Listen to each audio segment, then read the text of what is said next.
Like, call me a Libra, but this was a very balanced month of reading for me. Good morning, it's Karen.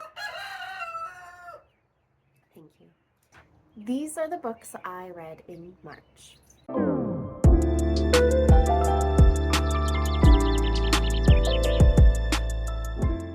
March, I think, was the most balanced month of reading I have had in a very long time. I read a classic, I read some literary, I read fantasy and magical realism, I read a dystopian, I read a bunch of short stories. Like, it was great.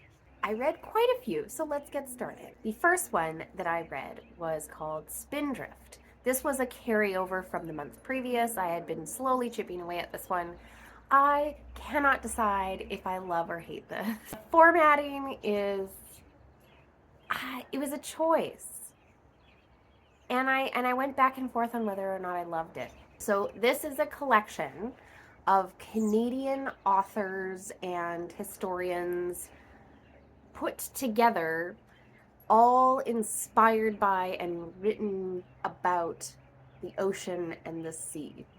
So everything and anything nautical. We're getting passages from fictional novels, we're getting passages from historical explorer accounts, a whole lot of boat history. I'm not gonna lie, I got a little bit tired of the naval history. Now, I am not a naval girly, so if you really like history about any kind of boats, you know, like the old-timey wooden ones and the new-timey army ones and the fur trading ones, this might be your book.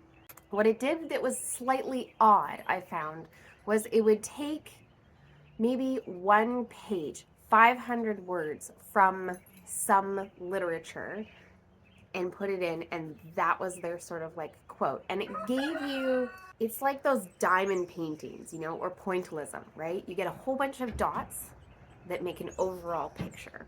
And I really liked the picture that it painted overall. There were so many passages that I adored, and then there were other ones that I just skipped ahead on. This could be a perfect pick up, put down book. Could be a perfect bathroom book. This could be for any person in your life that really adores history, especially Canadian history, and they are not much of a reader. This is something that can be dipped in and out of so easily. I'm still a little bit unsure about how I feel about it, but I'm so happy that I read it. Next two books I'm going to kind of loop together. They were my Northwest Territories pick. They were by Richard Van Camp. And the first one that I read was a bunch of short stories. This was Moccasin Square Gardens. It was billed as hilarious, and I will confirm it was very funny. There were some beautiful, poignant bits. There were some lovely little, like, ordinary romances, but everything was kind of guys in hilarity. It was very funny. And funny is really hard to do in fiction, I find. And so, bravo, Richard. You did well. The second one that I read by him was, I think, a bit of a pet project for him. And it was exploring the legend of the, it's not the Wendigo. There's a Dene version of the Wendigo where it's this monster that if it eats human flesh, the hungrier it becomes. So it hungers for human flesh, and then once it eats it, it creates more of a hunger. And they have a bit of a scream that when they scream, they freeze you in your tracks, and that's when they attack you. So this is like the bare bones of this graphic novel, following a group of escaped prisoners, and they sort of encounter one of these monsters at the beginning of the transformation, and so they're hopeful that the human is still in there, and they're hoping to rescue him. This is a very dark novel, both in topic and in art style. While some of the art style worked, a lot of it didn't for me. It was very dark. It was very dark, very blurry, and intentionally so, and I understand why. I gave Moccasin Square Gardens 4 out of 5, and I gave Roth 3 out of 5. The next two books I am not going to talk too much about because I have a vlog upcoming where I blab about them way too much. So the first one that I read was The Girl Who Chased the Moon. I drew this one for my TVARI jar. It was a 5-star prediction. I'm getting good at predicting. The Girl Who Chased the Moon is a magical realism. It's sort of set in the South. I think Sarah Addison Allen is now one of my favorite comfort readers. I am hoping to check out another one of hers very soon. The next one that I read was Hamnet, and this one I think also was a 5-star prediction, and this was also a bang-on prediction. A comfort read on a different level. It reminded me a lot of Illuminations by Mary Surratt. Just that sort of dreamy quality, following a woman in history that doesn't always get looked at. Just adored the way that this was written. I saw a criticism where they were like, why write a book about William Shakespeare, not even mention him by name?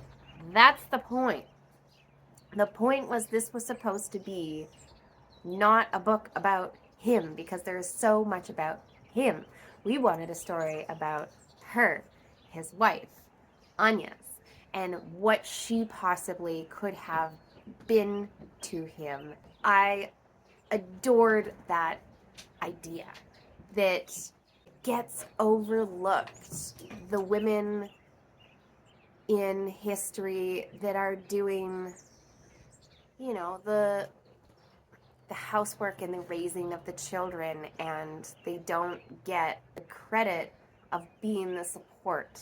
People like to think that these historical great men were great and genius all on their own in a vacuum, and that's absolutely not the case. Any artist, male or female, will tell you. Look at the acknowledgments at the back of every single book. It's literally a list of, I couldn't have done it without these people. I owe this much to these people. Art does not exist in a one-person vacuum. That's just not how it happens, and I love that exploration. So, both of these, absolutely wonderful. Look out for my vlog in which I delve deeper into both of these. Alright, it's like several hours later and rainier and windier, so we're gonna see how this goes. One of my favorite writers, Emily St. John Mandel, is coming out with a new book in September. I've already pre-ordered, and I decided, because I saw someone somewhere say that it follows one of the characters from a previous book. She loves to do that. It was called The Singer's Gun. So I listened to The Singer's Gun, and it was okay. It was not my favorite. I was trying to figure out why I don't particularly like anything pre-Glass Hotel. Like, I read Glass Hotel, Singer's Gun, and that Montreal one, her first book. And none of them particularly struck me as amazing. They all have her very signature intertwined people's lives exploration, and I love that. But why is it that I like Sea of Tranquility and Station 11 that much more? It's the same writer. And I think I've realized that I prefer her writing when she's writing about ordinary people experiencing extraordinary circumstances. In The Singer's Gun, we have very ordinary people. I mean, debatably so. They are all, they kind of have like a shady past, and their shady past comes up and bites them. But there's a very drawn out, ordinary element to the whole thing, and I wasn't particularly engaged at all. It kind of just fell flat for me, and I'm really sad that it did, but it made me have a realization on her writing. I am hoping for this ordinary character, Arya, to be thrust into the extraordinary circumstances of this 2030 world don't know if in her universe the pandemic has happened yet, but she's got this like alternate universe that she's created. Everything is connected and interconnected, which is lovely. So I'm hoping, I still have good hopes for her new book. I also managed to read Powerless, which my nieces and my sister recommended me to read. The best way I can describe this book is that 16-year-old me would have loved it. This has all the hallmarks of teenage fantasy that just is like, if this is your introduction into the romantasy realm or into the fantasy realm, like this is it. This is the hybrid. If you like Hunger Games and Trials, then you're going to like this book, but it's more fantastical. I kept thinking back to a book that I read a long time ago and loved, Graceling, and I'm considering rereading it now after having read this book. And if my niece is watching, you need to read Graceling, because I think if you loved Powerless, you're going to love Graceling. The last book that I read and adored, I just picked up randomly. I was looking for a book to read. I always have an audiobook, an ebook, and a physical book on the go. And I didn't have an ebook, and I looked at my to read later list, and this one popped up. This is the second book in the Verity Kent series. This is called Treacherous is the Night, and there is something about this storyline and this girl and this whole thing. I love it. Oh my goodness, I was having a grand old time. And it has this element to it, and I don't want to spoil the first book, but I loved the first book, This Side of Murder. It was a isolated island murder mystery. Fantastic. This one, Verity goes to a seance, and okay, I should preface this with, this is post World War I. So we are living in the revival of supernaturalism. People are wanting to speak to their lost loved ones. So spiritualism is like at an all-time high popularity. And Verity, who was in a secret service when she was at home and in the war, she wasn't at home. She was basically kind of like a spy, like a go-between. So she would receive messages and then bring them back to headquarters. So she goes to this seance, and the madame starts to speak from a woman that had a secret name and designation in the war. She was one of the people that Verity worked with. So Verity's like, how did you get this information? Like, obviously, you are not psychic.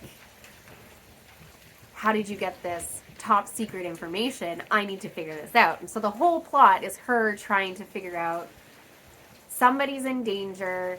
There's information out there that shouldn't be out there. I need to figure it out. I love her. And this is a spoiler for the first book. So if you want to read the first book, please do. I love it. It's one of my favorite historical mysteries out there. So spoilers now.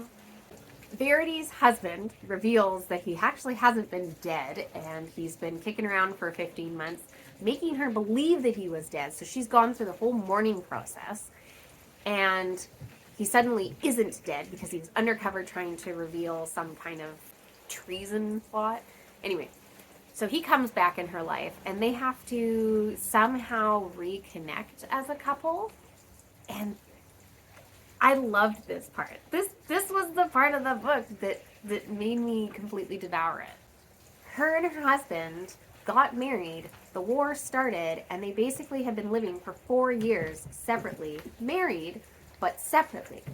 So now they've been completely transformed by this horrific event, different for both of them, and they have to somehow reconnect.